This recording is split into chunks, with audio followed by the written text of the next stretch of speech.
Mais c'est quoi ce bordel MDR? Officiel, le jury d'appel de la CAF annule la victoire du Sénégal à la CAN 2025. Le Maroc est donc champion d'Afrique 2025 sur tapis vert. Un moment d'histoire sacrée dans un communiqué ce soir. Alors, il y a ActuFoot qui le dit. Il y a même ça, 50 ans après, le Maroc est champion d'Afrique. Étant dans un rêve, nous, nous sommes dans un rêve, les supporters marocains. C'est incroyable ce qui se passe. On était tranquillement en train de regarder la LDC. Boum. 50 ans après, le Maroc est champion d'Afrique. J'étais choquée. Mais on ne peut pas savourer ce trophée correctement car on sait que dans la réalité, Pape a marqué ce but incroyable. Ça veut dire que là, pour la CAF, le but de Pape n'a jamais existé. L'arbitre, c'est une fraude. Et l'arbitre, tout le monde est sorti. Mais vous allez me dire, mais oui, mais Sadio Mané, il est parti juste pour les reprendre. Mais on s'en fout. Il est sorti. Ça y est, il est sorti, ça y est, il devait mettre carton jaune à toute l'équipe. Est-ce que il est sorti? Est-ce qu'il a dit à l'arbitre, je vais sortir pour que je les rappelle? Il a rien dit. Pape Diouf s'en fichait de lui. Il a dit rentre. Même s'il disait revenez, il est parti sans décision de l'arbitre. Il devait mettre carton jaune à l'équipe. Et du coup, ça entraîne des sanctions. Mais heureusement, la sanction d'Hakimi s'est barrée et enlevée, même si ça devait pas être enlevé, parce que pas la peine de dire la raison, mais bon. On est champion d'Afrique. Moi, les gars, j'ai vu cette bombe. J'ai vu cette bombe, les gars, à 22h30. Vous allez me dire que je suis un fou. Mais, parce que quand j'ai vu le Maroc champion d'Afrique, je croyais que c'était les U20, les U23, machin truc. J'ai juste scrollé, je m'en foutais. Parce que c'est X, ça m'a donné une notif, mais je m'en foutais. J'ai pas vu. Et après, je vois bombe sur YouTube, le Maroc est champion d'Afrique, le Maroc est champion d'Afrique. Je me disais comment c'est possible. Je suis partie. 50 ans après, le Maroc est champion d'Afrique. J'étais choc barre. Mais bon. Et même il y a un communiqué de la Fédération sénégalaise. La Fédération sénégalaise de football dénonce une décision inique, sans précédent et inacceptable qui jette le discrédit sur le football africain. Pour la défense de ses droits et des intérêts du football sénégalais, la fédération engagera dans les plus brefs délais une procédure d'appel devant le tribunal arbitral du sport TAS à Lausanne. La FCF réaffirme son engagement indéfectible envers les valeurs d'intégrité, de justice sportive et tiendra le public informé des suites de données sur cette affaire. FCF officiel. Je vais commencer direct par une petite vanne. La justice de Dieu, la justice de Dieu de Omar Sy, c'est ça la justice de Dieu. Elle est revenue au Maroc. Mais on va lire ce communiqué.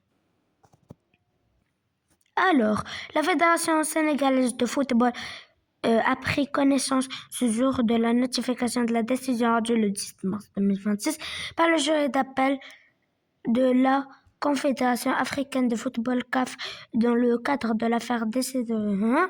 Cette procédure fait suite à la plateforme du match numéro 52 de la Coupe d'Afrique des Nations quand Total Energy Maroc passé des le joueur de la CAF a déclaré l'appel de la Fédération royale marocaine de football FRMF. L'a admis. Ce faisant, l'instance a annulé le décision disciplinaire de la CAF au motif que le droit d'être rendu de la partie appelante n'aurait pas été respecté lors de la procédure de première instance. La suite, le juge d'appel a par ailleurs estimé que le comportement de l'équipe du Sénégal relevait des articles 82 et 84 du règlement de la Coupe d'Afrique. En conséquence, la CAF a déclaré que la Fédération sénégalaise de football avait enfreint l'article 82 et a prononcé la part du match par forfait pour le Sénégal avec un score enregistré de 3-0 en faveur de la FRMF en application de l'article 84. La Fédération sénégalaise de football dénonce une décision inique sans précédent et inacceptable qui jette le discret du football africain. Pour la défense de ses droits intérêts du football sénégalais, la Fédération encouragera le plus bref délai la procédure d'appel du TAS, on l'a vu, et la FCF réaffirme son engagement indéfectible envers les valeurs d'intégrité et de justice sportive et tiendra le public informé lors des données des établissements. Fait à Dakar le 17 mars, le secrétaire général. Bon, on va revenir sur ça parce que oui, ça n'a pas été sifflé et ils ont déjà pris la coupe, mais ça c'est à cause de l'arbitre.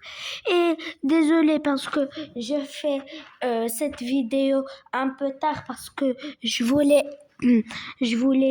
que ça soit officiel et être informé de tout pour que je vous dise tout. Mais si c'est ça, c'est à cause de l'arbitre et nous on s'en fout. Et il y a même des rumeurs à prendre avec des pincettes, à pas prendre au sérieux.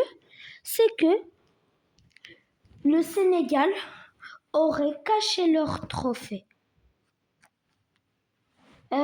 Cacher leur trophée pour le Maroc ne le prend pas. Alors ça c'est inadmissible. C'est inadmissible. Bah voilà, on va voir la réponse du TAS. Et voilà. Bah, tu peux pas savoir qui le TAS va trancher sur qui parce que le Maroc a ses arguments et le Sénégal a aussi ses arguments, donc on va voir. Même les joueurs sénégalais se moquent de nous. Kalidou Koulibaly en story Instagram après la décision de la CAF de donner la CAN 2025 au Maroc. C'est pas donné, c'est gagné. Il regarde, moi je gagne. Le trophée est là, il bougera pas. Et voilà. Même Koulibaly il fait ça. Regardez, il y a même un autre joueur. Et ici, il y a des rumeurs qui disent que le Sénégal exclut de la CAN 2027. Le règlement informel, selon l'article 59 de la CAF, toute équipe déclarée forfait, comme c'est le cas après la d'appel, comme c'est le cas après la décision du jury d'appel, peut être disqualifié de l'édition. Si la sanction est appliquée strictement, Sadio Mané et ses coéquipiers raterait la CAN 2027 au Kenya, en Tanzanie, Ouganda. Ainsi, sans précédent pour le football africain, la CAF va-t-elle trop loin avec le Sénégal? Et bien sûr, c'est par foot mercato. Comment ça, sans précédent? Il devait même pas y avoir de putain de précédent. Il devait même pas y avoir ce putain de but de Pape Gueye. Oh! Comment ça, la CAF est stricte? Et si ça été nous à la place du Sénégal, si c'est nous qui avons gagné, si on était le Sénégal, par exemple, si par exemple Sadio Mané a raté le penalty et après quelqu'un a marqué, on a gagné. Et, et le jury d'appel dirait que le Sénégal devait gagner. Tout le monde, là, il y a un compagnon anti-Maroc, tout le monde aurait dit que c'était mérité. Voilà, enfin la CAF qui fait ses règles. Enfin, c'était pas mérité pour le Maroc. Nanani, nanana, tatari, totota, zirari, tarara.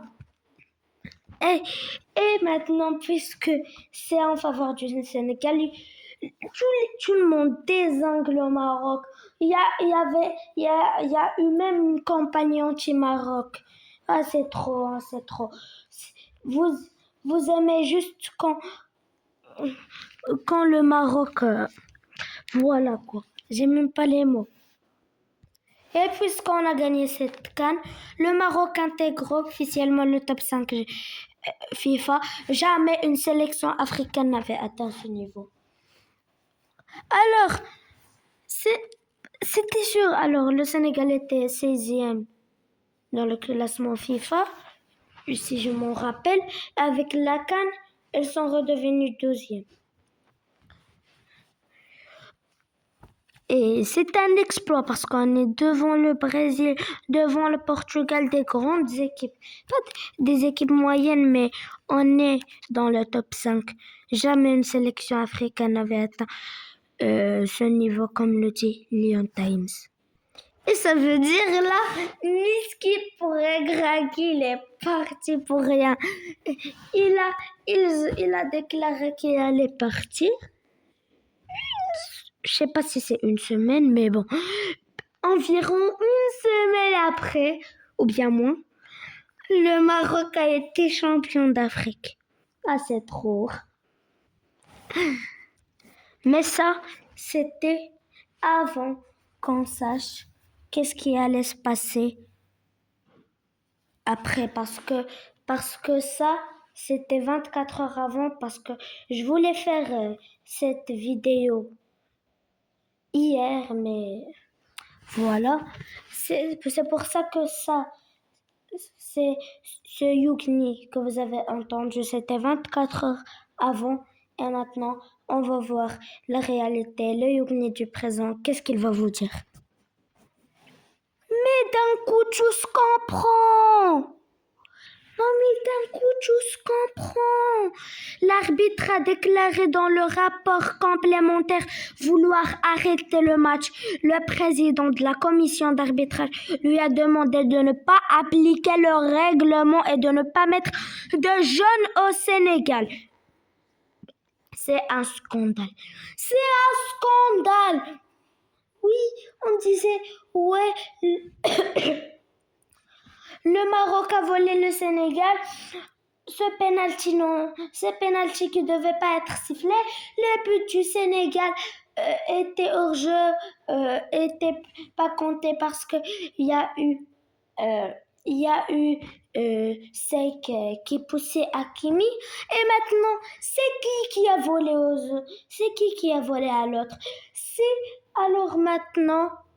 C'est qui a fait la justice de Dieu à l'autre? Alors, Omar Sy. Eh bien, tout se comprend. C'est comme si c'était un puzzle, en fait. Tout se comprend dans l'autre. Quand Brahim a tiré le penalty, c'était peut-être vraiment parce que ça voulait pas. Alors, quand les joueurs du Sénégal sont partis et Sadio Mané est parti voir Franck Leroy, il a dit qu'est-ce que tu aurais fait à ma place? Il a dit je rappellerai les joueurs du Sénégal et je leur dirai qu'on jouerait comme des hommes. Et c'est ce qu'a fait Mané. Mais la règle dit si toute l'équipe sort du terrain, il y aura une défaite sur tapis vert.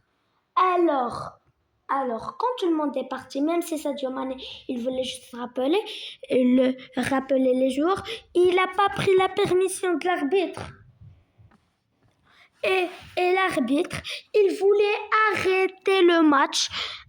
Et le staff, comment ça le staff? Le président de la commission arbitrale ne voulait pas que le Maroc gagne cette Coupe d'Afrique. Il a dit que que tu ne fais pas de jeûne au Sénégalais et tu n'arrêtes pas le match. Tous comprend maintenant. Alors, c'est pour ça que l'arbitre n'a pas été suspendu. Parce que c'est le président de la commission d'arbitrage. Imagine, s'il ne fait pas un bon match, alors c'est le président de la commission d'arbitrage qui lui a dit et il a viré. L'arbitre va lui dire: mais président, c'est vous qui m'avez dit. Ah, tu comprends. Tu comprends, les gars. Donc là, depuis le 18 janvier, sans être conscient, on s'est fait voler. Sans être conscient qu'on s'est fait voler.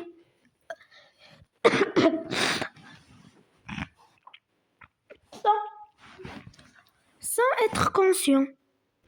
Tous comprend, les gars. Tous comprend. C'est comme si on rassemblait un puzzle, mais ce puzzle, il a pris 2 mois. Et il est enfin terminé. Depuis que l'arbitre voulait siffler le match. Et écoutez avec moi bien. Depuis que l'arbitre a voulu siffler le match, mais le président de la commission d'arbitrage a dit que non. Il a donné un ordre. Et c'est pour ça que quand il est parti, l'arbitre n'a rien fait.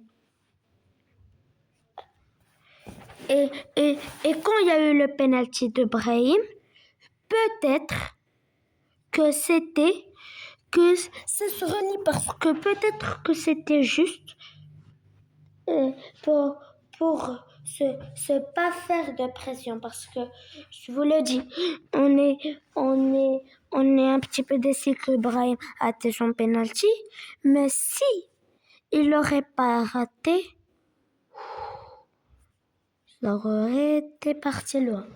Et en plus, dans le premier but du Sénégal, on n'en parle pas trop, mais dans le but de Pape Gueye, avant, j'ai oublié son nom, mais avant que Pape Gueye tire marque, le joueur sénégalais a poussé El Yamer pour que Pape Gueye peut tirer et il n'y a personne qui le dévie pour qu'il marque. Et qu'est-ce que vous voulez vous faire? Il a arrêté plein de ballons dans le premier corner du match. Il a tout arrêté. Qu'est-ce que vous voulez qu'on fasse? C'est un scandale. Et peut-être que là, le TAS va trancher pour le Maroc. Et si vous regardez bien, dans les nouveaux maillots du Sénégal, il n'y a pas la deuxième étoile. Il n'y a pas la deuxième étoile. Il n'y en a pas. Il n'y a qu'une étoile. Et les supporters sénégalais nous disent: oui, nous, on fait comme le Real, le Barça, Liverpool, on ne met pas les étoiles, juste nanani nanana. Mais c'est sûr qu'il y a quelque chose, c'est sûr. Et je pense que Brahim a fait exprès de rater ce penalty. On va pas passer dans les détails. Je suis entre. Brahim a fait exprès de rater le penalty et il a eu la pression des supporters sénégalais parce que ils sont rentrés dans le terrain. Il y a eu une bagarre générale. C'est pas dans les joueurs évidemment, entre la sécurité et les supporters sénégalais. Donc je suis mitigée. Parce que si on part dans la logique de ce puzzle que je vous ai dit, Brahim l'a raté volontairement. Si on part dans cette logique. Mais si on part pas dans cette logique, il a eu que la pression. Donc c'est pour ça que je vous dis c'est 50-50. Mais bon. Et donc, la CAF aurait demandé à Sadio Mané de restituer son trophée de meilleur joueur de la CAN pour le remettre à Brahim Diaz. Et c'est par Foot Africa. Et c'est bien sûr que la CAF aurait demandé à Sadio Mané de donner le meilleur joueur de la CAN à Brahim Diaz. Parce que c'est plus le Sénégal qui a gagné la Coupe d'Afrique, c'est le Maroc. Mais Brahim Diaz, je pense pas que c'est lui qui aurait dû prendre le trophée de meilleur joueur. Oui, il est pour moi, voici mon top 5. Premier, Yassine Bounou. Alors, sans Bounou, on n'aurait jamais passé les demi-finales face au Nigeria. On aurait concédé 2 buts. 2 buts au plus dans le match Maroc-Sénégal dans la finale s'il n'y avait pas Bounou. Et peut-être qu'on n'a pas gagné, mais même si ça n'a pas, même si les prolongations, on va dire ça n'a jamais existé entre guillemets. Sans Bounou, on serait mangé dans la prolongation plus que le but de Pape Gueye. Même si... j'ai même plus les mots. Alors, le meilleur joueur de la CAN, fallait le remettre à Bounou. Mon top 3, c'est Bounou, Enaoui et Brahim Diaz. Soit Bounou, soit Enaoui, soit Brahim Diaz. Oui, Brahim Diaz, c'est bien, mais Bounou ou Enaoui, ça aurait été mieux. Mais Brahim, lui aussi, il nous a guidés, même si dans les 3 derniers matchs, Cameroun, Sénégal et Nigeria, il n'a pas été au top, mais bon, on va pas lui en vouloir. J'espère que cette vidéo vous aura plu. N'hésitez pas à liker, vous abonner et à activer la cloche. Et sur ce, c'était Yukni. Allez, ciao!